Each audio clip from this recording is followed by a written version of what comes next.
Welcome to another Read Aloud, and today we are reading Winter Song. Winter Song.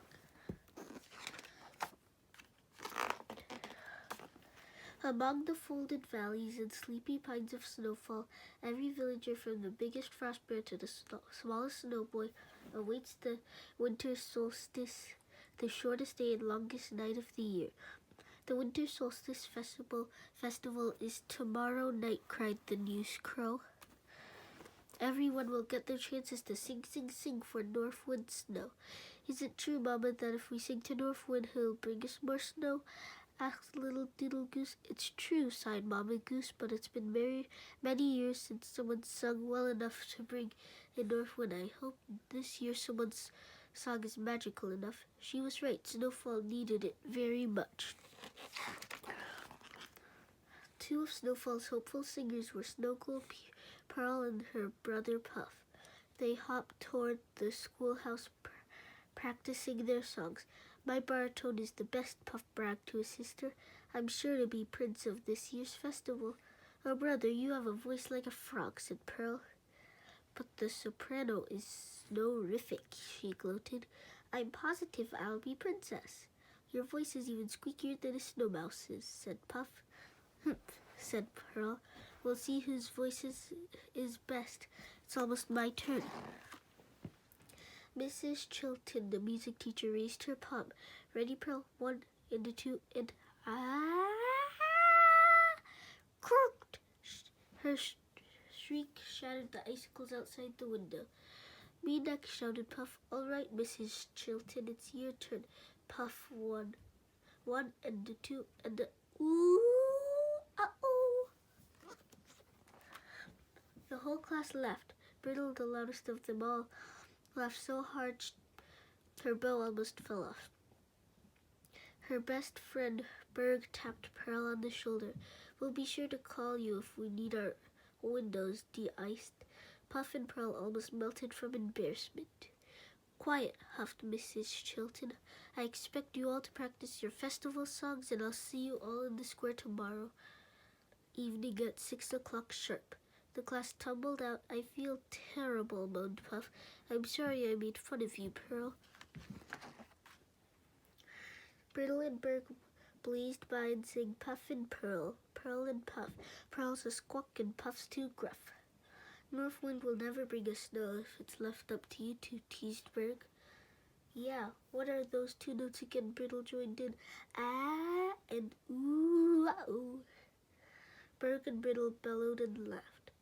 Pearl and Puff had enough. Leave us alone, they shouted. Then all at once they sang out one big note, and their voices blended beautifully. Everyone was amazed, even Pearl and Puff. You know, your voice is so low, said Pearl. Why your voice so high, said Puff. But maybe if we sing together, our voices might sound good enough to bring Northwind his snow.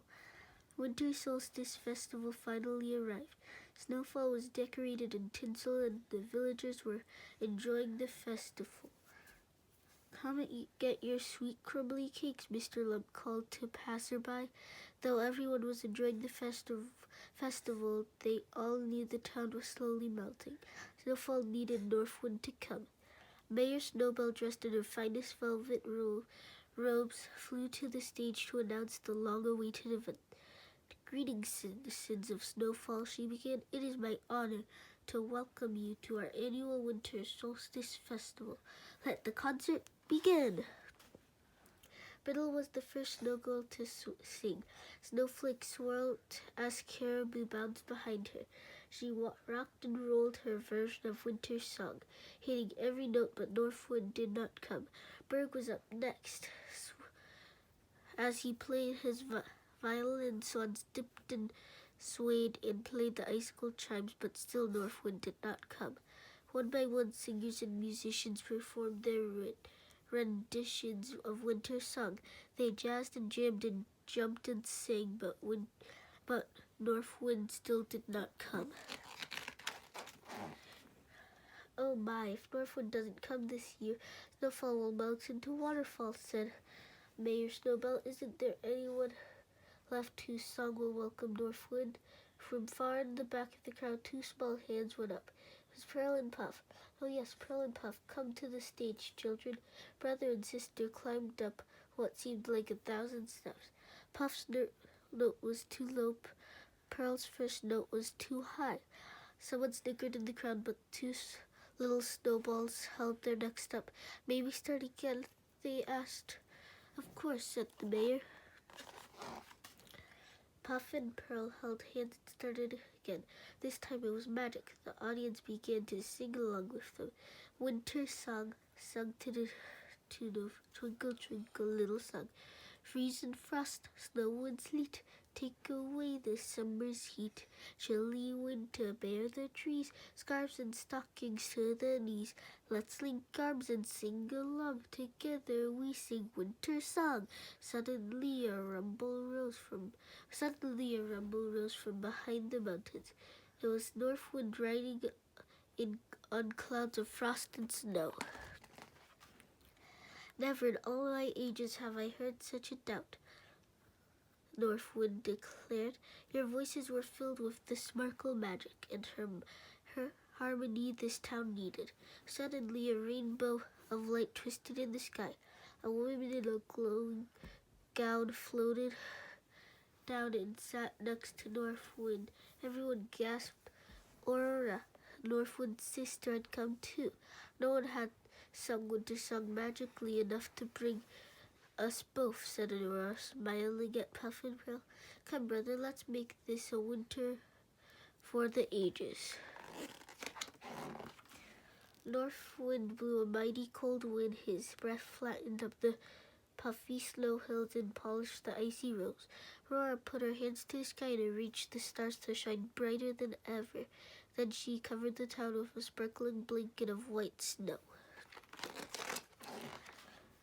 Aurora and Northwind began to sing. Northwind low, Aurora high, Puff and Pearl joined in too. That night, every villager, from the wildest wolf to the smallest snow mouse, joined hands and sang along to Winter's Song. The end. I hope you liked this book. Don't forget to like and subscribe, and we'll see you in the next video. Bye-bye.